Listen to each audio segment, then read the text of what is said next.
पूर्व मंत्री दीपक केसरकर ने सिंधुदुर्ग में मीडिया से बात करते हुए आदित्य ठाकरे पर निशाना साधा।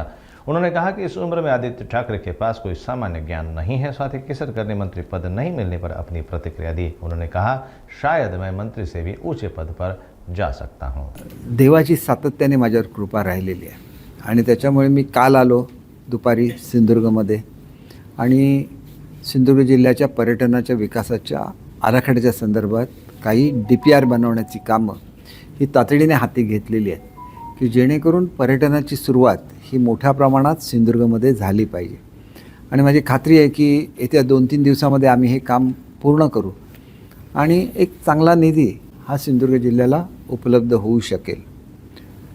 त्या दृष्टीने काम करत असतानाच आज सिंधुरत्नची बैठक होती।